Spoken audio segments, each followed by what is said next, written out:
Last શુક્રવારે જ વાત કરી હતી રાઈટ, સુઝલોન ઉપર મે બી? Yes yes. ત્યારે આપણે વાત કરી હતી, તમે વાત કરી હતી કે 75-80ના લેવલ આપણને જોવા મળી શકે છે.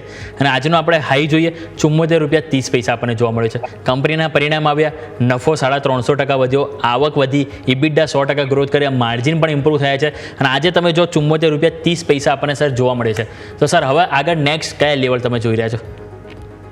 સો ડેફિનેટલી ગયા અઠવાડિયે આપણે જ આના ઉપર રેકમેન્ડ બી કર્યું હતું કે આપણે 62ના એસએલની સાથે પોઝિશન બનાવવી જોઈએ. 72-75ના ટાર્ગેટ દેખાઈ રહ્યા છે. ઓલરેડી રિઝલ્ટ જે રીતે ડિલિવર થયું, રિઝલ્ટમાં એક રાઇટબેક હતું ટેક્સનું, એના કારણે એમને પ્રોફિટ વધારે દેખાય છે. બટ ઓવરઓલ ઓપરેશનલ ફ્રન્ટ ઉપર રિઝલ્ટ એક્સલન્ટ આવ્યું છે. મેનેજમેન્ટે કેપિટલ એક્સપાન્શન જે ન કર્યું હતું એને હવે ઓપરેશનલ થઈ ગયું છે એવું કીધું છે. તો એ જોતાં મને એવું લાગે છે કે અહીંયાથી મોમેન્ટમ ઓર વધારે બિલ્ડ થઈ શકશે.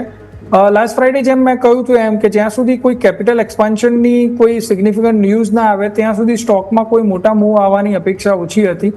પણ જે રીતે મેનેજમેન્ટ કોન્ફિડન્ટ છે ઓર્ડર બુકને રિલેટેડ, જે રીતે એ લોકોને કેપિટલ એક્સપાન્શન કરી દીધું છે, ક્રુશલ સ્ટેપ જે જરૂરી હતો, એ રીતે જોતાં મને એવું લાગે છે અહીંયાથી ફંડામેન્ટલ પ્લસ ટેકનિકલ બંને લેવલ્સ ઉપર એવું લાગી રહ્યું છે સારી મોમેન્ટમ આવી જોઈએ. સો જે લોકો ઓલરેડી ઇન્વેસ્ટેડ છે, જે લોકોએ ગયા અઠવાડિયે આપણી સલાહ પ્રમાણે ઇન્વેસ્ટ કર્યું છે, એ લોકો માટે એક ટ્રેલિંગ એસએલ રહેશે ₹68નો. અને જે લોકો નવું ઇન્વેસ્ટ કરવા માગે છે એમના માટે પણ એ જ એસએલ રહેશે.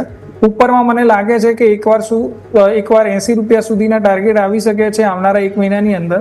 જો તમે થોડું વધારે મીડિયમ ટર્મ માટે હોલ્ડ કરી શકતા હો તો 90 સુધીના બી પ્રાઇસ લેવલ આવી શકે છે આવનારા 3 થી 4 મહિનાની અંદર. ઓકે, તો અહીંયાથી ટાર્ગેટ અપગ્રેડ કરવામાં આવ્યો છે 80 અને બીજો ટાર્ગેટ તમારા માટે 90 સુઝલોન એનર્જી ફોકસ કરીશું.